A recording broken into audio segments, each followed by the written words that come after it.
की बातों से बहुत स्पष्ट हो रहा था कि परोपदेश कुशल बहु तेरे।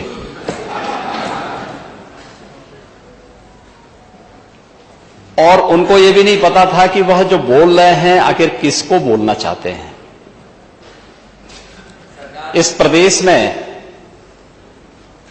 4 बार समाजवादी पार्टी की सरकार रही है और मुझे नहीं लगता है कि 25 करोड़ जनता जो प्रदेश की है या देश की 135 करोड़ की आबादी में से कोई भी व्यक्ति जो राजनीतिक रूप से उनसे उपकृत होगा उनको छोड़ करके शेष कोई भी समाजवादी पार्टी को एक सही नजरिए से देखता होगा। ये लोग दूसरों को उपदेश देते हैं। सच्चाई क्या थी 2017 में? उससे 5 वर्ष पहले तो समाजवादी पार्टी की सरकार 2012 से 2017 तक थी। प्रदेश के सभी प्राथमिक स्वास्थ्य केंद्र बंद कर दिए गए थे। कोई डॉक्टर नहीं था, कोई डॉक्टर नहीं था। ज्यादातर सीएससी बंद के कगार पर थे। सुनिए नहीं। और यही नहीं, जनपद और जिला चिकित्सालयों की स्थिति भी कितनी दयनीय थी, जर्जर स्थिति थी। और आज मैं कह सकता हूं 108 एम्बुलेंस के रिस्पांस टाइम को इस सरकार ने और अच्छा करने का प्रयास किया है, उसमें सुधार हुआ है। आज सरकार के प्रयासों के परिणाम स्वरूप प्रदेश में 1 डिस्ट्रिक्ट 1 मेडिकल कॉलेज की तरफ हम लोग बढ़ रहे हैं। आज मैं कह सकता हूं उत्तर प्रदेश के अंदर डबल इंजन की सरकार का ही प्रभाव है और संयुक्त कार्रवाई का ही परिणाम है कि आज प्रदेश के 59 जनपदों में एक मेडिकल कॉलेज या तो बन चुका है या बनने की ओर अग्रसर है, उस पर कार्रवाई चल रही है। जो शेष 16 जनपद हैं उन पर भी इस कार्रवाई को सरकार आगे बढ़ाने का कार्य कर रही है। मेडिकल कॉलेज से उनको परहेज है, हॉस्पिटल की सुविधा से उन्हें परहेज है। और तो और कोरोना महामारी के दौरान पता नहीं नेता प्रतिपक्ष कहां गए थे, मुझे तो लगता है किसी ने, हम लोगों ने तो कभी नहीं देखा उनको बाहर निकलते हुए। 3-4 चरणों में दुर्भाग्य से इंसेफ्लाइटिस आई थी और उन 4 चरणों में हमें तो आशंका थी कि ऐसा ना हो कि कोरोना कालखंड में 5वें चरण की वो आ जाए तो फिर इनका क्या हाल होगा। लेकिन ईश्वर की कृपा थी कि कोरोना हम लोगों ने नियंत्रित करने में सफलता प्राप्त की। मुझे लगता है नेता प्रतिपक्ष को एक जिम्मेदार नेता के रूप में सदन में बोलना चाहिए, तथ्यों पे बोलना चाहिए। जो आंकड़े हों उन आंकड़ों को एक बार सत्यापन करा करके अगर वे बोलेंगे तो ये विश्वसनीयता उनकी भी, उनके दल की भी बनी रहेगी और साथ साथ इस व्यवस्था के प्रति भी आम जनमानस का विश्वास डगमगाएगा नहीं। और यह अगर विश्वास डगमगाएगा ये लोकतंत्र के लिए बहुत खतरनाक दिन होगा, क्योंकि जनमानस की भावनाओं के विरुद्ध जब भी कोई आचरण कोई व्यक्ति करेगा तो वह अविश्वास की स्थिति पैदा करेगा और वो लोकतंत्र के लिए सबसे खतरनाक दिन होगा। दुर्भाग्य से कुछ लोग अपने निहित स्वार्थ के लिए इस प्रकार का आचरण करते हैं या कर बैठते हैं। इसको लोकतंत्र में कहीं मान्यता नहीं देनी चाहिए। National family health survey 4th और 5th जो आए हैं या इससे पहले जो सर्वे हुए हैं, वे सर्वे इस बात की गवाही देते हैं कि उत्तर प्रदेश में विगत 5.5 वर्षों के अंदर स्वास्थ्य सेवाओं में बेहतरीन सुधार हुआ है। और चाहे वह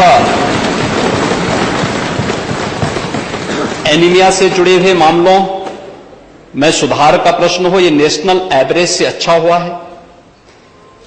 शिशु मृत्यु दर और मातृ मृत्यु दर यह पहले की तुलना में काफी इसमें सुधार हुआ है। अन्य मामलों में भी उत्तर प्रदेश ने उत्तरोत्तर वृद्धि की है, काफी उसमें अच्छी प्रगति हुई है। मैं केवल एक उदाहरण देना चाहता हूं।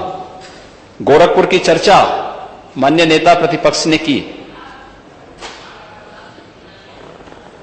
और बोलते बोलते उनको बहुत सारी चीजें याद आती हैं। स्वाभाविक रूप से जब कोई चीज और खासतौर पर जनता जनार्दन अपना फैसला करके दे ही देती है, सपने जब तार पार होते हैं तो उसका दुख होगा ही, और उनकी बातों में वो दुख झलक भी रहा था। लेकिन हमें जनता जनार्दन के फैसले को स्वीकार तो करना पड़ेगा। यह सीजन पूर्वी उत्तर प्रदेश के लोगों के लिए हमेशा भय का प्रतीक होता था। एक कंपकपी छूटती थी जुलाई से लेकर के नवंबर तक। इंसेफ्लाइटिस से प्रतिवर्ष वहां पे 1200, 1500, 2000 तक मौतें होती थी। अकेले गोरखपुर का बीआरडी मेडिकल कॉलेज 500-500 मौतें उस मेडिकल कॉलेज में एक छत के नीचे एक एक वर्ष में होती थी। जनपदों के अंदर जो मौतें हो रही थी वो अलग है।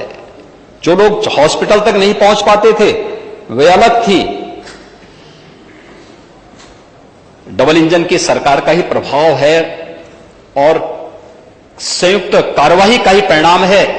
इंसेफ्लाइटिस आज 0 तक पहुंच रही। इंसेफ्लाइटिस से होने वाली मौत 0 पर पहुंची है। तुमने घर के अपने पिताजी से पैसा लाते हैं बनाने के लिए, तुमने राशन काटा है तो पिताजी क्या बात है।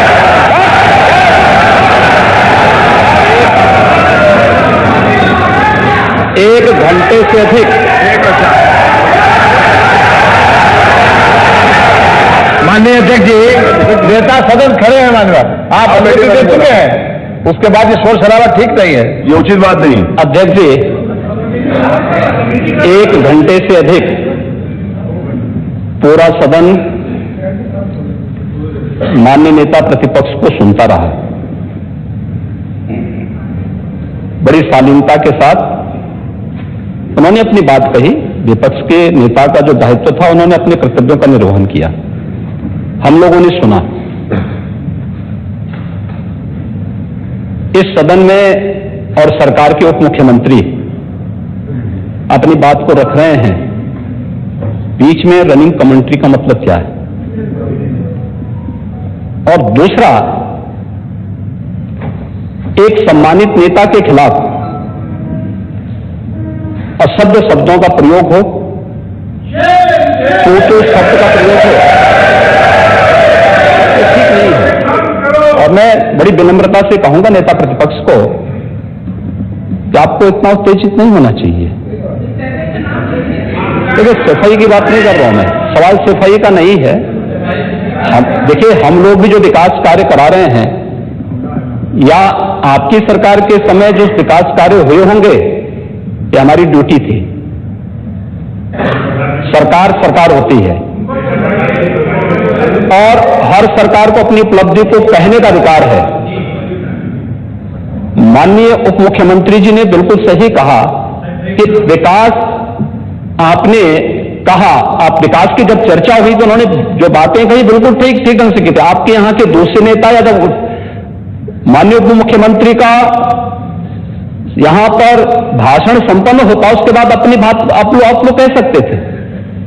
लेकिन देखिए, मैं कल भी देख रहा था, कल माननीय वित्त मंत्री जी यहां पे जवाब देने के लिए खड़े हुए,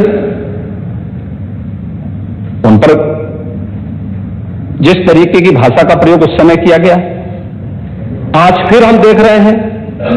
देखिए, लोकतंत्र में हर सदस्य को सदन में अपनी बात रखने का पूरा अधिकार है, और अगर आप कहेंगे तो कैसे इस बात की अपेक्षा रखते हैं कि इस बार से उसका जवाब नहीं मिलेगा। पूरे 1 घंटे से अधिक समय तक पूरा सदन और खासतौर पर सत्ता पक्ष से जुड़े हुए सभी मान्य सदस्यों ने आपकी बात को बहुत ध्यान से सुना। देखिए, सहमत होना ना होना अपना विषय है, नहीं, सवाल दूसरा नहीं। देखिए, सफाई भी इसी प्रदेश का हिस्सा। अध्यक्ष महोदय, सवाल ये नहीं है, मैं सुनने को तैयार हूं। अच्छा, बोल रहे हैं, सफाई भी तो इसी प्रदेश का हिस्सा है।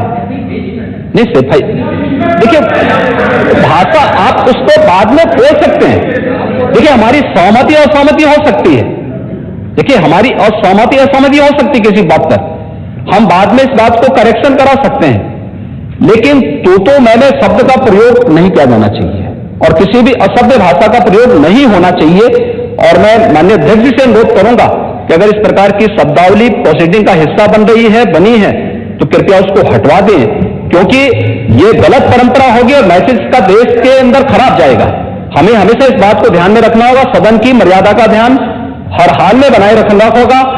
दूसरा, जब एक सदस्य बोल रहा हो तो सदस्य के बीच, और खासतौर पर उप मुख्यमंत्री बोल रहे हैं, तो बीच में रनिंग कमेंट्री करना, बीच में धमकी देना, ये चीजें ठीक नहीं है और मुझे लगता है सदन की मर्यादाएं इससे आहत होती हैं। कोई भी इसको नहीं स्वीकार करेगा और मैं विनम्रता से कहूंगा माननीय नेता प्रतिपक्ष को, उनका सम्मान है, वे सबसे बड़े विपक्षी दल के नेता हैं और मुझे लगता है कि इस मर्यादा की अपेक्षा केवल सत्ता पक्ष से ही न करें, विपक्ष भी उस मर्यादा का पालन करेगा तो दोनों का सम्मान बना रहेगा और ये सम्मान दोनों का बना रहे। देखिए, सहमति और सहमति लोकतंत्र की ताकत है, या आवश्यक नहीं, हम ये नहीं कहते हमारी बात से सहमत हूं, या मैं ये भी नहीं कह सकता कि मैं आपकी बात से सहमत हूं। जब मेरी बारी आएगी, मैंने तो पूरे 1 घंटे तक आपकी बात को सुना, मेरी बारी जब मेरे दल की ओर से मेरी बारी लगाई जाएगी, मैं उस दिन अपनी बात को यहां पे रखूंगा। मैंने आपके पूरे भाषण को इसलिए सुना ही नहीं, प्रोसीडिंग मंगाऊंगा, फिर देखूंगा, उसका पूरा जवाब भी दूंगा यहां सदन पे और मैं उम्मीद करूंगा कि सभी विपक्षी नेतागण उस दिन यहां पर हमारी बात को भी सुनेंगे। लेकिन एक सरकार के वरिष्ठतम नेता में से एक और उप मुख्यमंत्री जो लगातार दूसरी बार उप मुख्यमंत्री हो रहे हैं, उनके द्वारा अपनी बात को रखा जा रहा हो, मुझे लगता है शालीनता से हमें सुनना चाहिए। अगर हमें लगता है गलत हो रहा है, देखिए बहुत सारी चीजें अगर हम भी इस बात को कहते, बहुत सारी चीजें नेता प्रतिपक्ष भी ऐसी थी जो आपत्तिजनक हो सकती थी, हमने सुना भाई, हमें जो स्वीकार करना होगा वो स्वीकार करेंगे और उसका जवाब देंगे भी, लेकिन बीच में इस तरीके की उत्तेजना दिखाना उचित नहीं है। देखिए, माहौल इससे खराब होता है, अनावश्यक रूप से बाहर मैसेज खराब जाता है। हमारे बारे में टिप्पणियां होती हैं, सदन के बारे में टिप्पणी होती है, हरेक सदस्य की मर्यादा भंग होती है और सदस्य की इसका सम्मान बाहर पार होता है, पब्लिक में इसका मैसेज खराब होता है और इस प्रकार की शब्दावली का प्रयोग न हो। और अगर ये तो शब्द का प्रयोग हुआ है तो मैं आपसे अनुरोध करूंगा कि कृपया इसको सदन की प्रोसीडिंग का हिस्सा कतई न बनाने दिया जाए, क्योंकि ये आने वाले समय में नजीर बनेगा। फिर यही होगा जो इससे पहले इस सदन में होता रहा है, उस चीज को हर हाल में रोकना होगा। और मैं आपसे विनम्र अनुरोध करूंगा कि ये रनिंग कमेंट्री, बीच में धमकी देना, ये चीजें बंद होनी चाहिए। अच्छा होगा कि कार्रवाई को दिखवा लूंगा। धन्यवाद। मैं कार्रवाई को अध्यक्ष महोदय, जो बात अगर नेता सदन ने कहा कि कोई अनपार्लियामेंट्री लैंग्वेज और वर्ड्स आए तो उनको निकाल दिया जाए, मैं भी सहमत हूं, लेकिन मेरा अध्यक्ष महोदय वही निवेदन ये भी है कि किसी को पर्सनल नहीं कहा जाना चाहिए। सैफई, आपको बहुत ज्यादा सैफई की जमीन बेच करके हम और आप लोग को जनता हमें मौका देती है अपना बजट खर्च करने के लिए, आपको हमें मौका देता है। मुख्यमंत्री जी ने कहा ना कि कोई भी वो सरकारी पैसे से होता है। मेरा यही निवेदन है नेता संघ से, बहुत अच्छी तरीके से इस तरह की बात नहीं आए कि जमीन बेच करके कर दिया है। माननीय केवल मैंने ये कहा था कि जो आपके जिले के लिए जो 4 लेन बनी थी वो किसने बनाई थी? माननीय उप मुख्यमंत्री जी। क्या बात है? माननीय ध्यान दें सब लोग। बीच में माननीय अध्यक्ष महोदय, बीच में जो भी अनुपस्थित हो, मैंने कहा जो कुछ भी हो। माननीय अध्यक्ष महोदय, मैं बीच में जब मैंने अपना भाषण कर रहा था उसमें नेता प्रतिपक्ष खड़े होकर के क्या कहे, शोर शराबे में बात सुन नहीं पाया, लेकिन जो मेरे कहने का एकमात्र तात्पर्य है कि उत्तर प्रदेश की जनता की सेवा के लिए जनता ने आपको नकार दिया और भारतीय जनता पार्टी को लगातार स्वीकार किया। आज तो ये 5 साल सत्ता में नहीं रहे, आगे 5 साल के लिए फिर विदा हो चुके हैं। 2027 में चुनाव आएगा, मैं तो यह मानता हूं कि फिर कमल खिलेगा, फिर आपका अभी कोई भविष्य इस समय नहीं है, लेकिन सड़क किसने बनाई है, एक्सप्रेस किसने बनाया है, मेट्रो किसने बनाई है, जैसे लगता है आपने सैफई की जमीन बेच करके ये सब बनवा दिया है। तुमने घर के अपने पिताजी से पैसा लाते हैं बनाने के लिए, तुमने राशन काटा तो पिताजी क्या बात है।